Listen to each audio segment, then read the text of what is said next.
காட்டில் எல்லா விலங்குகளும் சந்தோஷமா வாழ்ந்துன்னு இருந்துச்சுங்க. சிங்கம்னா அந்த காட்டில் எல்லாருக்கும் பயம். சிங்கம் தான் ராஜா. சிங்கம் என்னெல்லாம் சொல்லுதோ அதெல்லாம் அந்த காட்டில் இருக்கிற விலங்குங்க கேட்கும். ஓஹோ, ரொம்ப பசிக்குது, என்ன பண்றது இப்போன்னு பார்த்து ஒரு மான் கூட கண்ணுக்கு பட மாட்டேங்குது. வேட்டையாடலான்னு பார்த்தா சக்தியும் இல்லை, ஒரு மிருகமும் கண்ணுக்கு தெரியல. சரி, தூக்கம் வேற வர மாதிரி இருக்கு, கொஞ்ச நேரம் அந்த மரத்துக்கு அடியில் தூங்கின்னு இருப்போம். அந்த சிங்கமும் மரத்துக்கு கீழே தூங்கின்னு இருந்துச்சு. அந்த மரத்துக்கு மேலே எலி வீடு கட்டி வாழ்ந்துன்னு இருந்துச்சு. ஆஹா, வயிறு வேற கடமுடான்னுதே. நம்ம ஃப்ரெண்டு இது வேற இன்னைக்கு பர்த்டே பார்ட்டி வைக்கிறேன்னு சொன்னா, பேசாம அங்க போய் சாப்பிட்டுட்டு வந்துட வேண்டியதுதான். இந்த பூனை கண்ணுக்கு மட்டும் தெரியாம போயிட்டோம்னா போதும்டா. எப்பா, இந்த பூனை இங்கேயே சுத்தின்னு இருக்கு, ரொம்ப பயமா இருக்கு. அந்த எலியும் ஃப்ரெண்டு வீட்டுக்கு போயிட்டு வரலான்னு கிளம்பிச்சு. அம்மாடி அம்மா, என்ன இது? பொதுவா எங்க பூனை தானே தூங்கின்னு இருக்கோம், இன்னைக்கு என்ன சிங்கம் படுத்துன்னு இருக்கே? ஐயோ, இத பாக்குறதுக்கே ரொம்ப பயமா இருக்கே. இது கிட்டலாம் நம்ம மாட்டணும், அவ்வளவுதான். நம்ம எங்கேயும் போறது வேணாம், பேசாம நம்ம வீட்டுக்குள்ளேயே இருந்துடுவோம். அந்த சிங்கமும் பசியில தூங்கின்னு இருந்துச்சு. உள்ள அந்த எலியும் பசியில உக்காந்துன்னு இருந்துச்சு. எவ்வளோ நேரம் அந்த எலி உக்காந்துன்னு இருந்துச்சு, ஆனாலும் இந்த சிங்கம் போற மாதிரி தெரியல. ஐயோ, பசி தாங்க முடியலையே, என்ன பண்றதுன்னு தெரியலையே. இந்த சிங்கம் பையன் வேற போய் தொலைய மாட்டான்றானே. சரி, நம்மளும் தூங்கிடுவோன்னு பார்த்தா அவனோட கொரட்ட சத்தம் காது கிளியுது. தூங்கவும் முடியாம சாப்பிடவும் முடியாம இப்படி ஆயிடுச்சு நம்ம நிலைமை. இவன் நல்லா தூங்கின்னு தானே இருக்கான், பேசாம நம்ம மெதுவா போயிட்டா என்ன? இவன் நல்லா தானே தூங்கின்னு இருக்கான், இவனுக்கு என்ன தெரியவா போகுது, நம்ம போவோம். அந்த எலியும் மெதுவா வந்து எட்டி பார்த்துச்சு. சிங்கமும் தூங்கின்னு தான் இருந்துச்சு. சரி, போயிடுவோன்னு அந்த எலியும் மெதுவா போயின்னு இருந்துச்சு. திடீர்னு எலியோட காலு ஸ்லிப் ஆகி அந்த சிங்கத்து மேலே விழுந்துடுச்சு. அந்த சிங்கம் அப்பயும் தூங்கின்னு தான் இருந்துச்சு. இந்த எலி தான் பயத்துல கத்தி ஊரையே கூப்பிட்டுடுச்சு. ஐயோ, காப்பாத்துங்க, சிங்கத்துக்கிட்ட மாட்டிக்கினே, காப்பாத்துங்க என்ன.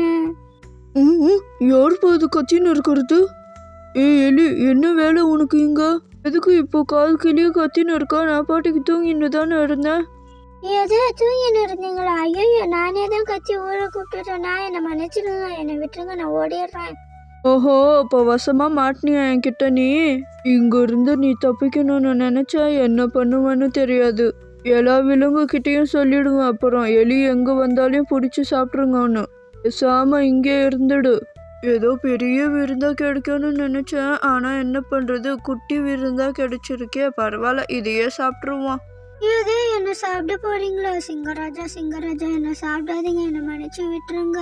நானே தனியா வாழ்ந்து கஷ்டப்பட்டுன்னு இருக்கேன் ராஜா. அதே இல்லாம என்ன சாப்பிட்டா உங்க வயிறு என்ன ரொம்பவா போகுது. என்ன மன்னிச்சு விட்டீங்கன்னா நான் எப்பயும் உங்களுக்கு நன்றி கடனோட இருப்பேன் சிங்கராஜா. இல்லைன்னா நான் உங்களுக்கு ஏதாவது ஒரு பெரிய ஹெல்ப் பண்றேன் ராஜா. இந்த மானு நரி இதெல்லாம் எங்க இருக்குன்னு வேணா உங்களுக்கு வந்து சொல்றேன், அதை கடிச்சு சாப்பிடுங்க. எது, நீ வேட்டையாடுறதுக்கு எனக்கு சொல்லி தரியா? ஏன், எனக்கு கண்ணு இல்லையா? வேட்டையாடுறதெல்லாம் நானே பார்த்துக்கிறேன்.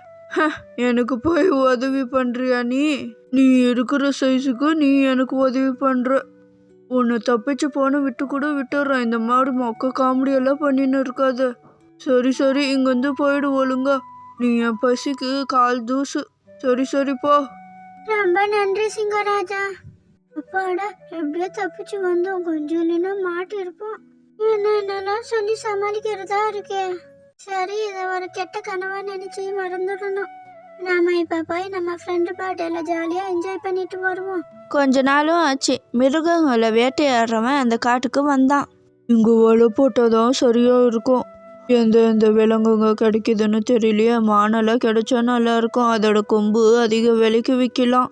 எந்த விலங்கு கிடைச்சாலும் நமக்கு இன்னைக்கு ஓகே தான். சரி, நம்ம இங்கே நின்று இருந்தா எந்த விலங்குகளும் வராது. நம்ம போயிட்டு சாயந்தரமா வருவோம். அந்த வேட்டையாடுறவனும் அங்க வலைய போட்டுட்டு போயிட்டான்.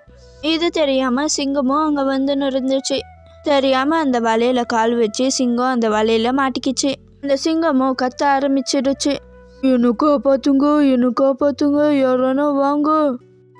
என்ன இது, யாரும் காப்பாத்துங்கன்னு கத்துற மாதிரி இருக்கு. நமக்கு எதுக்கு வம்பு இருக்கிற இடம் தெரியாம இருந்துக்கணும்.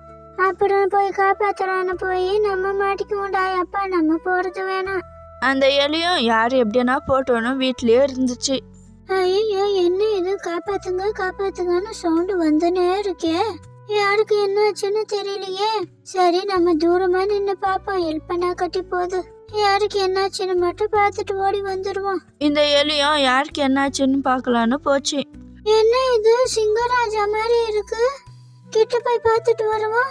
ஐயோ சிங்கராஜா, நீங்க என்ன வழியில மாட்டின்னு இருக்கீங்க?